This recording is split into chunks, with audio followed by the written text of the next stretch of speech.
വിദ്യാലയം സമൂഹത്തിന്റെ പ്രതീകമാണ്. സമൂഹത്തിലെ എല്ലാ പ്രശ്നങ്ങളും വിദ്യാലയത്തിൽ പ്രതിഫലിക്കുന്നു. ഓരോരോ പ്രശ്നങ്ങളും എങ്ങനെ തരണം ചെയ്യാമെന്ന് കുട്ടികൾ തങ്ങളുടെ വിദ്യാലയത്തിൽ നിന്ന് തന്നെ പഠിച്ചെടുക്കണം. നൂതന സാങ്കേതിക വിദ്യകൾ കുട്ടികൾ പ്രാവർത്തികമാക്കുകയാണെങ്കിൽ നമുക്ക് ഒരു സുസ്ഥിര വികസിത രാജ്യം തന്നെ കെട്ടിപ്പടുക്കാം.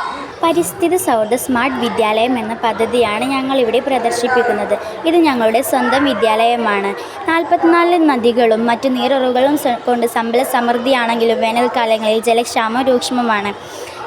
അതിനുള്ള ഒരു പരിഹാരമാണ് മഴവെള്ള സംഭരണം. സ്കൂൾ ടെറസിൽ ലഭിക്കുന്ന മഴവെള്ളം ഒരു പൈപ്പിലൂടെ ശുദ്ധീകരിച്ച് തറയിൽ സ്ഥാപിച്ചിട്ടുള്ള സംഭരണിയിൽ എത്തിക്കുന്നു. സംഭരണി നിറഞ്ഞു കവിഞ്ഞാൽ അധികമുള്ള വെള്ളം പൈപ്പിലൂടെ ഒരു കിണറിലേക്ക് എത്തിക്കുന്നു. ഈ വെള്ളം സ്കൂളിൻ്റെ എല്ലാ ആവശ്യങ്ങൾക്കും ഉപയോഗിക്കുന്നു. ഇത്തരം മാതൃക എല്ലാ വീടുകളിലും വിദ്യാലയങ്ങളിലും പാലിക്കുകയാണെങ്കിൽ ജലക്ഷാമം ഒരു പരിധിവരെ കുറയ്ക്കാൻ കഴിയും. നാം നേരിടുന്ന മറ്റൊരു പ്രതിസന്ധിയാണ് വൈദ്യുതിയുടെ ലഭ്യതക്കുറവ്. അതിന് പരിഹാരമായി സോളാർ പാനലുകൾ ഉപയോഗിച്ച് വൈദ്യുതി ഉൽപ്പാദിപ്പിക്കുന്നു.